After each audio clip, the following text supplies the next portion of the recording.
اس وقت میں جن 3 اہم کاموں کی آپ صلی اللہ علیہ وسلم کو تاکید کی وہ یہی 3 کام تھے. کہا کہ قرآن مجید کی تلاوت کیجیے, تہجد کا اہتمام کیجیے اور اللہ تبارک و تعالیٰ کو کثرت سے یاد کیجیے. کہا کہ یا ایھا المزمل قم اللیل الا قلیلا نصفہ او انقص منہ قلیلا او زد علیہ ورتل القرآن ترتیلا, کہ اے کمبل اوڑھ کر سونے والے اٹھیے, ساری رات اللہ تبارک و تعالیٰ کے لیے قیام اللیل کیجئے, یا پھر آدھی رات اللہ تبارک و تعالیٰ کے لیے قیام اللیل کیجئے.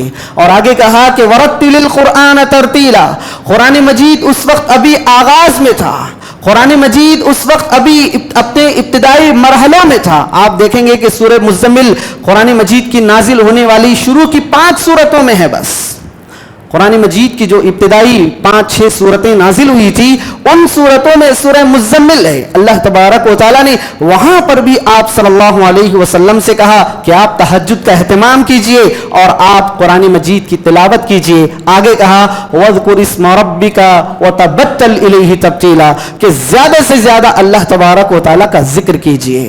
حاضرین کرام, رمضان ہمیں بنیادی طور پر انہی 3 چیزوں کی تاکید کرنے کے لیے آتا ہے. اسی قیام اللیل کو, اسی تہجد کو ہم نے رمضان میں تراویح کا نام دیا ہے, اور اسی اللہ تبارک و تعالیٰ نے قرآن مجید کی جو تلاوت کا آپ صلی اللہ علیہ وسلم کو حکم دیا تھا. آپ صلی اللہ علیہ وسلم تلاوت قرآن مجید تو کرتے ہی کرتے تھے, لیکن جب رمضان کا مہینہ آ جاتا تو آپ صلی اللہ علیہ وسلم قرآن مجید کے سلسلے میں بہت زیادہ آپ صلی اللہ علیہ وسلم قرآن مجید پڑھا کرتے تھے. حضرت جبریل علیہ السلام کو آپ صلی اللہ علیہ وسلم جتنا قرآن مجید نازل شدہ تھا پورا کا پورا قرآن مجید جبریل علیہ السلام کو سنایا کرتے تھے. اور جس وقت آپ صلی اللہ علیہ وسلم کا آخری رمضان تھا, اس رمضان میں آپ صلی اللہ علیہ وسلم نے جو بھی قرآن نازل ہوا تھا وہ جبریل علیہ السلام کو 2 مرتبہ مکمل سنایا تھا. اور حاضرین کرام, رمضان مبارک ہمیں کثرت سے اللہ تبارک و تعالیٰ کے ذکر کی دعوت دیتا ہے. یہی 3 چیزیں ہیں جو چیزیں معاشرے کا مقابلہ کرنے کے لیے, شرک اور کفر کا مقابلہ کرنے کے لیے ابتدائے نبوت میں آپ صلی اللہ علیہ وسلم کو سکھائی گئی تھی, وہی 3 چیزیں اللہ تبارک و تعالیٰ نے رمضان مبارک میں پنہا رکھی ہیں. ہمیں چاہیے کہ ہم اس قرآن مجید کے مہینے کو, اس روزوں کے مہینے کو اور کثرت سے اللہ تبارک و تعالیٰ کو یاد کیے جانے والے اس مہینے کو, ہمیں چاہیے کہ ہم پابندی کے ساتھ قرآن مجید کی تلاوت کریں, قیام اللیل کا اہتمام کریں, کثرت سے اللہ تبارک و تعالیٰ کا ذکر کریں. حاضرین کرام, رمضان مبارک کا یہ جو مہینہ ہے یہ مہینہ ہماری تربیت کا مہینہ ہے, یہ ہماری تربیت کا مہینہ ہے. یہ مہینہ ہمیں سکھاتا ہے کہ ہمیں اپنی خواہشات پر کیسے کنٹرول کرنا ہے. یہ مہینہ ہمیں بتاتا ہے کہ ہمیں اپنی اضافی جو عیش و آرام کی زندگی ہے اس کو کیسے قابو میں لانا ہے. یہ مہینہ ہمیں بتاتا ہے کہ ہمیں اللہ تبارک و تعالیٰ سے کتنا قریب ہونا ہے, اور یہ مہینہ ہمیں بتاتا ہے کہ اللہ تبارک و تعالیٰ ہر وقت ہمیں دیکھ رہا ہے. ہم بھوکے پیاسے ہیں, روزے کی حالت میں ہیں اور گھر میں اکیلے ہیں, کوئی نہیں دیکھ رہا ہے, چاہے تو ہم کچھ بھی کھا سکتے ہیں. روزے کی حالت میں ہیں, اگر ہم ارادہ کریں تو کچھ بھی کھا سکتے ہیں. لیکن رمضان کا مہینہ, روزہ, بالخصوص روزہ ہمیں سکھاتا ہے کہ نہیں, میں روزے سے ہوں, اگر میں کھا لوں گا تو میرا روزہ چلا جائے گا. اللہ تبارک و تعالیٰ مجھے دیکھ رہا ہے, دنیا والوں کے سامنے تو میں روزے دار رہوں گا لیکن میرا روزہ چلا جائے گا, میں اپنے روزے کے ثواب سے محروم ہو جاؤں گا. یہ خیال انسان کو روزہ توڑنے نہیں دیتا, یہ خیال انسان کو روزے میں دھوکہ دینے نہیں دیتا. تو بالکل یہی چیز, یہ احساس ہمیں سکھاتا ہے کہ نہ صرف رمضان میں بلکہ رمضان کے بعد بھی اللہ تعالیٰ ہمیں دیکھنے والا ہے. رمضان کے بعد بھی اللہ تبارک و تعالیٰ ہمیں دیکھنے والا ہے. رمضان کے بعد بھی رمضان ہمیں سکھاتا ہے کہ گناہوں سے کیسے بچنا ہے, گناہوں سے کیسے بچنا ہے, فضول کاموں سے کیسے بچنا ہے, لا یعنی چیزوں سے کیسے بچنا ہے. رمضان ہمیں سکھاتا ہے, روزہ ہمیں سکھاتا ہے. تو یہ چیز ہمیں رمضان کے بعد بھی سیکھنی ہے. رمضان کے بعد بھی ہمیں اس چیز پر عمل کرنا ہے کہ مجھے لا یعنی چیزوں میں نہیں پڑنا ہے, بیکار کی چیزوں میں نہیں پڑنا ہے, اپنی خواہشات کو کیسے دبانا ہے, اپنی خواہشات کو کیسے مارنا ہے. اور روزے کے بارے میں جو کہا گیا کہ من لم يدع قول الزور والعمل فيه فليس لله حاجة في ان يدع طعامه وشرابه، کہ جو آدمی روزہ بھی رکھے اور جھوٹی باتیں بھی بیان کرتا پھرے، روزہ بھی رکھے اور روزے کی پابندی نہ کرے، روزے کے جو احکام ہیں، جھوٹ سے بچنا، گناہوں سے بچنا، ان چیزوں کی پابندی نہ کرے، تو اللہ تبارک و تعالیٰ کو ایسے روزے دار کی پرواہ ہی نہیں، اللہ تعالیٰ ایسے روزے دار کو ثواب ہی نہیں دے گا۔ روزہ ہمیں بتاتا ہے کہ صرف اور صرف کھانے پینے سے رکنے کا نام روزہ نہیں ہے، بلکہ عملی زندگی میں برائیوں سے بچنا، نیکیوں میں اضافہ کرنا، یہ روزے کے معنی ہیں کہ آدمی روزہ رکھے تو نیکیوں میں کثرت سے آگے بڑھے، نیکیوں میں مسارعت کرے، نیکیوں میں آگے بڑھے، گناہوں کو چھوڑ دے۔ روزے کا یہ پیغام ہے، اور یہ پیغام ہمیں ساری زندگی یاد رکھنے کا ہے کہ مجھے گناہوں سے بچنا ہے، مجھے گناہوں سے بچنا ہے، مجھے تقوی کی زندگی گزارنی ہے۔ روزے کا مقصد بھی اللہ تبارک و تعالیٰ نے تقوی ہی رکھا، بیان فرمایا یا ایھا الذین آمنوا کتب علیکم الصیام کما کتب علی الذین من قبلکم لعلکم تتقون، کہ اے ایمان والوں تم پر روزے فرض کیے گئے ہیں، نہ صرف تم ہی پر بلکہ تم سے پہلے والے لوگوں پر بھی ہم نے روزوں کے نظام کو رکھا تھا، لعلکم تتقون، تاکہ تم لوگ تقوی اختیار کرنے والے بن جاؤ۔ روزے کا مقصد ہے کہ انسان جس طرح اپنے روزے کو بچا کر رکھتا ہے، کسی بری چیز پر نظر پڑتی ہے، احساس ہو جاتا ہے کہ میں روزے سے ہوں، کوئی غلط جملہ زبان سے نکالنا سوچتا ہے، احساس ہو جاتا ہے کہ میں روزے سے ہوں، کوئی غلط خیال دل میں لانا چاہتا ہے، ذہن و دماغ میں کوئی غلط خیال آتا ہے تو انسان کو خیال ہوتا ہے کہ میں روزے سے ہوں، یعنی میں جب روزے سے ہوں میں اللہ تبارک و تعالیٰ کے ثواب کی امید رکھتا ہوں۔ تو یہ خیال ساری زندگی ہمارے ذہن میں آنا ہے کہ میں اللہ تبارک و تعالیٰ کی نگرانی میں ہوں، میں اللہ تبارک و تعالیٰ کی نگاہ میں ہوں، نہ صرف روزے کے حالت میں بلکہ روزے کے بغیر عام زندگی میں بھی میں اللہ تبارک و تعالیٰ کی نگرانی میں ہوں۔ یہ خیال روزہ ہمارے دلوں میں پیدا کرتا ہے۔ حاضرین اکرام، رمضان ایک اور چیز جو ہمیں سکھاتا ہے وہ ہے دوسروں کے ساتھ تعاون، غریبوں کے ساتھ تعاون۔ انسان جب روزے سے رہتا ہے، روزے دار جب انسان رہتا ہے، انسان کے پاس کھانے پینے کی سب چیزیں موجود ہوں، پھر بھی انسان کھا نہیں سکتا، پھر بھی انسان کھانے پینے سے دور ہوتا ہے، تو یہ خیال انسان کے دل میں آنا چاہیے، اور آتا بھی ہے کہ جب میں ایک دن کی بھوک کو برداشت نہیں کر رہا ہوں، ایک دن کی بھوک کو میں جب برداشت نہیں کر رہا ہوں، تو معاشرے میں بہت سارے بھوکے آدمی ہیں، بہت سارے محتاج ہیں جن کا سال بھر یہی فاقہ کشی ہے، جو بھوکے رہتے ہیں، جو بھوک کو مارتے ہیں، بھوک میں محنت کرتے ہیں، بھوک میں کوشش کرتے ہیں۔ یہ خیال آتا ہے اور آنا بھی چاہیے۔ رمضان مبارک ہمیں اسی چیز کی تعلیم دیتا ہے۔ یہی وجہ ہے کہ رمضان میں اللہ تبارک و تعالیٰ نے جہاں بہت ساری عبادتوں کا حکم دیا، بہت ساری عبادتوں کا اللہ تعالیٰ نے قیام اللیل کا حکم دیا، آپ صلی اللہ علیہ وسلم نے قیام اللیل کے سلسلے میں خوشخبری سنائی کہ من قام رمضان ایمانا واحتسابا غفر له ما تقدم من ذنبی، کہ جو کوئی بھی آدمی اللہ تبارک و تعالیٰ کے خوش کرنے کے لیے ثواب کی نیت سے ایمان کی حالت میں قیام اللیل کا، تراویح کا، تہجد کا اہتمام کرتا ہے، اس کے گناہ معاف کیے جاتے ہیں۔ جو آدمی روزے کو اسی طرح پابندی کے ساتھ ادا کرتا ہے، اللہ تعالیٰ پر ایمان رکھتے ہوئے ثواب کی نیت سے، اس کے بھی گناہ معاف کیے جاتے ہیں۔ لیلۃ القدر کا جو آدمی اہتمام کرتا ہے ثواب کی نیت سے، ایمان کی حالت میں، تو اس کے بھی گناہ معاف کیے جاتے ہیں۔ تو حاضرین کرام، ان بڑی بڑی خوشخبریوں کے ساتھ آپ صلی اللہ علیہ وسلم نے ہمیں غریبوں کے ساتھ مواسات کا بھی رمضان میں حکم دیا اور کہا کہ صدقۃ الفطر نکالا کریں، صدقۃ الفطر بھی نکالا کریں، کہ ایک طرف بڑی بڑی عبادتیں رمضان سے جوڑی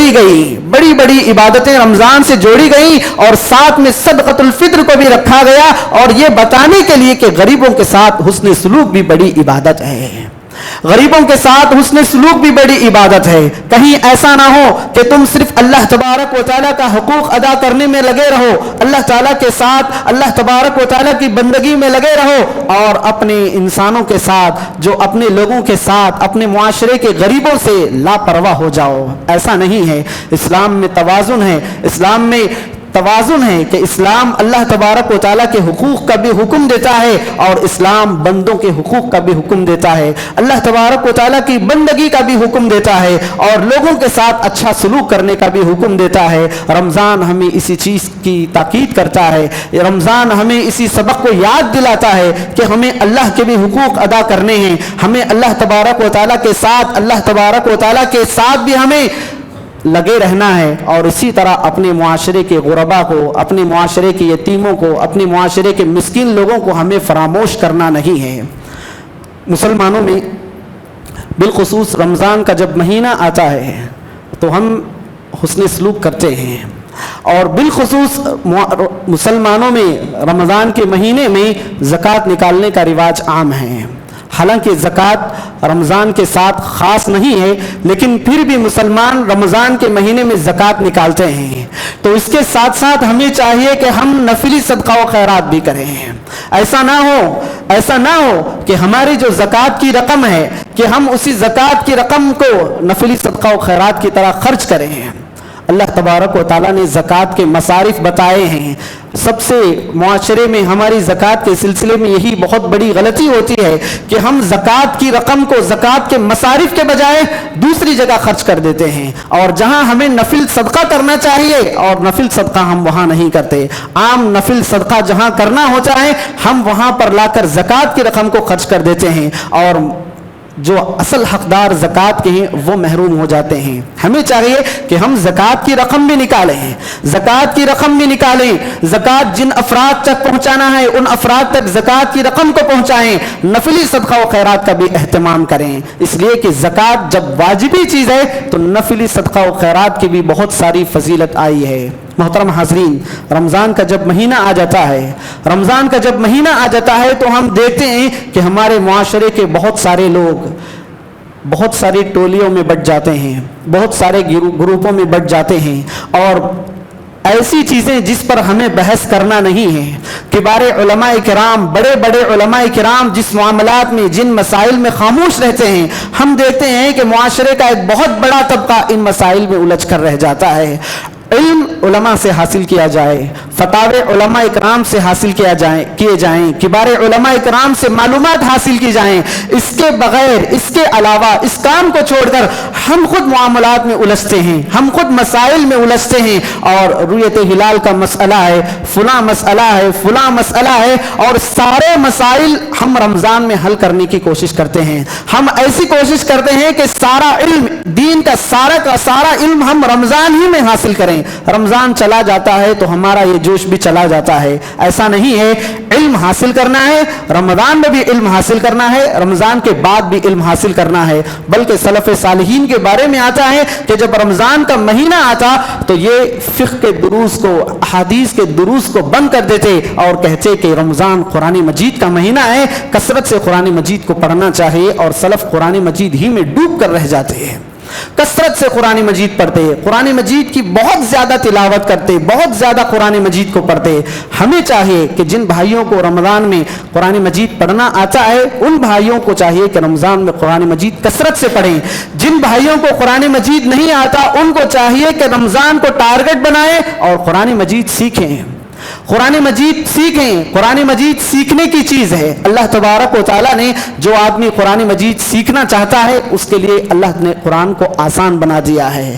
جو آدمی قرآن مجید کا علم حاصل کرنا چاہے، جس کے دل میں قرآن مجید کا علم حاصل کرنے کی سچی تڑپ ہو، اس کے لیے اللہ تعالیٰ نے قرآن مجید کو آسان بنا دیا ہے۔ عمر کی کوئی قید نہیں، جوان، بچہ، بوڑھا سب قرآن مجید پڑھ سکتا ہے، سب قرآن مجید کو سیکھ سکتے ہیں۔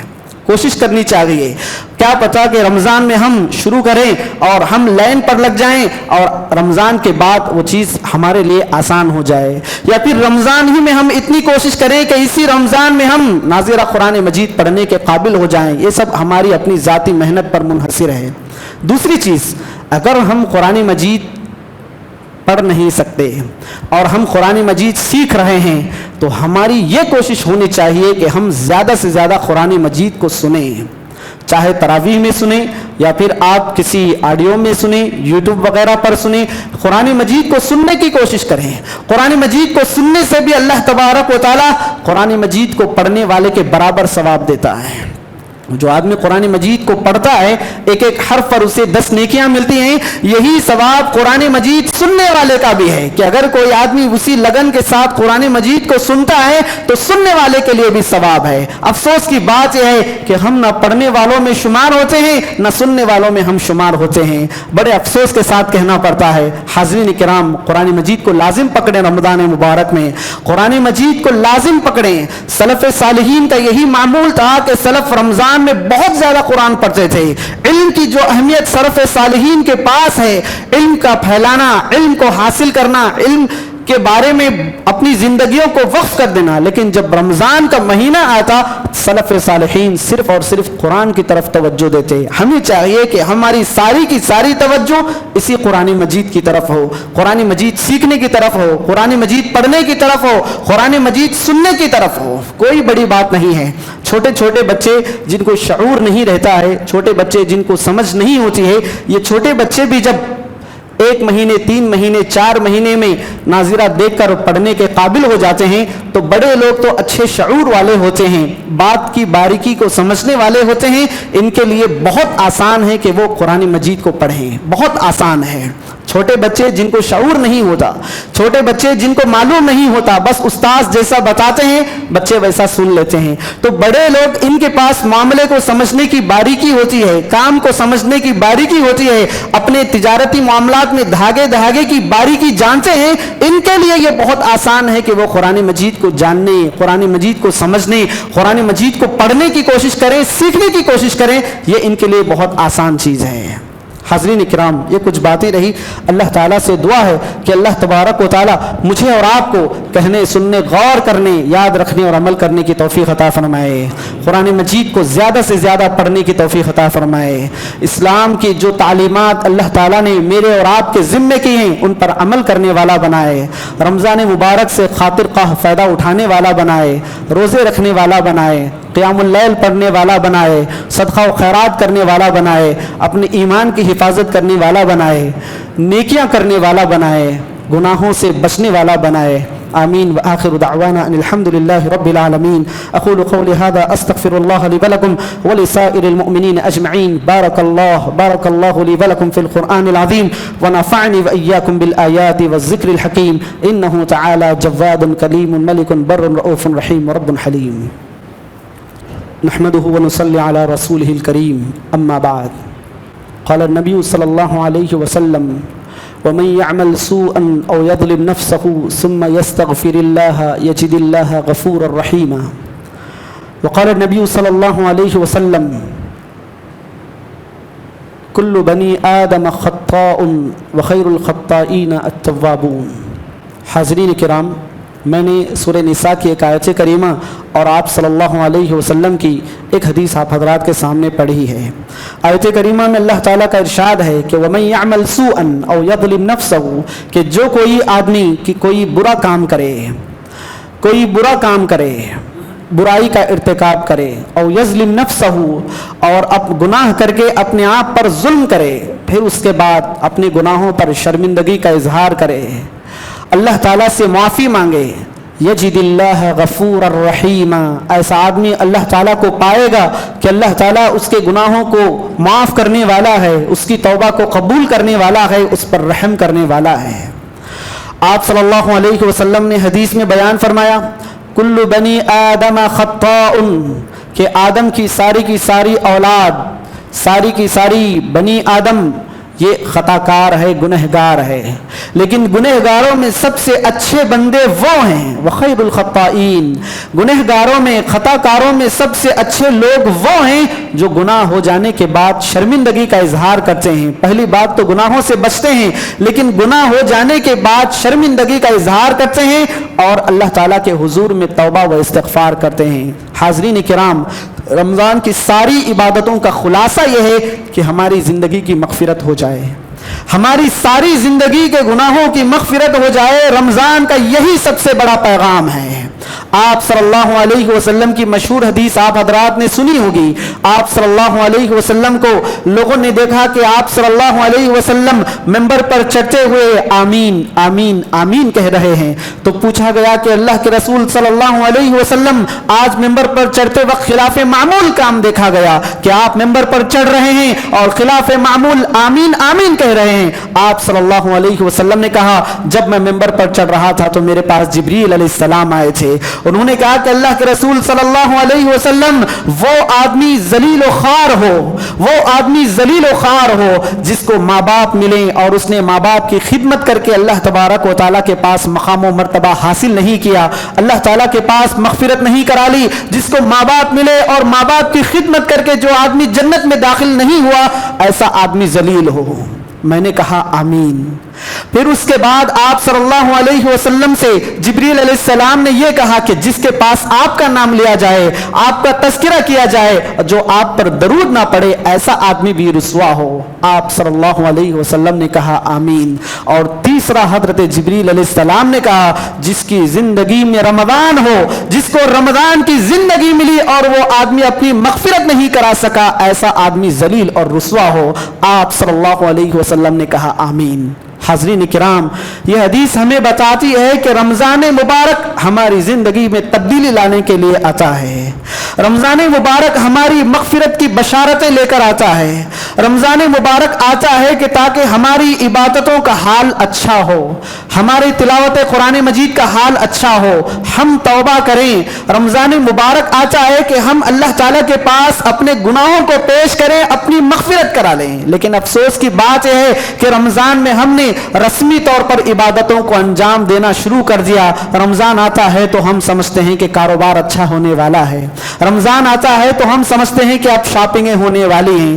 رمضان آتا ہے تو ہمارا خیال دنیاوی مادیت کی طرف چلا جاتا ہے، جو اخروی مادیت ہے، اور ہماری عملی زندگی کا جو اصل سرمایہ ہے ہم اس سے غافل ہو جاتے ہیں. کوشش کریں، ہر آدمی کی انفرادی یہ کوشش ہونی چاہیے کہ اس رمضان میں میں اتنی عبادت کروں کہ میری اور آپ کی مغفرت ہو جائے. ہر آدمی یہ کوشش کرے کہ رمضان میں اتنی عبادت کروں کہ میری مغفرت ہو جائے. ہر آدمی کی اگر یہ کوشش ہو تو انشاءاللہ آنے والا رمضان میرے اور آپ کے لیے بہت ہی بہترین رمضان ثابت ہوگا. ہماری مغفرتیں ہو جائیں گی، اللہ تعالیٰ کے پاس توبہ قبول ہو جائے گی. دعا ہے اللہ تعالیٰ مجھ کہنے والے کو، آپ سننے والوں کو حسن عمل کی توفیق عطا فرمائے. آمین. اعوذ باللہ من الشیطان الرجیم. بسم اللہ الرحمن الرحیم. ان اللہ وملائکتہ یصلون علی النبی یا ایھا الذین آمنوا صلوا علیہ وسلموا تسلیما. اللہم صل علی محمد وعلی آل محمد کما صلیت علی ابراہیم وعلی آل ابراہیم انک حمید مجید. اللہم اغفر لجمیع المؤمنین والمؤمنات والمسلمین والمسلمات الاحیاء منهم والاموات انک سمیع قریب مجیب للدعوات. اللہم انصر الاسلام والمسلمین. اللهم اعز الاسلام والمسلمین. اللهم انصر من نصر دین محمد صلی اللہ علیہ وسلم واخذل من خذل دین محمد صلی اللہ علیہ وسلم ولا تجعلنا منهم. آمین. عباد اللہ رحمنی ورحمکم اللہ. ان اللہ یأمر بالعدل والإحسان وإیتاء ذی القربى وینہى عن الفحشاء والمنکر والبغی یعظکم لعلکم تذکرون. اذکروا اللہ یذکرکم وادعوه يستجب لكم ولذكر الله أكبر والله يعلم ما تصنعون.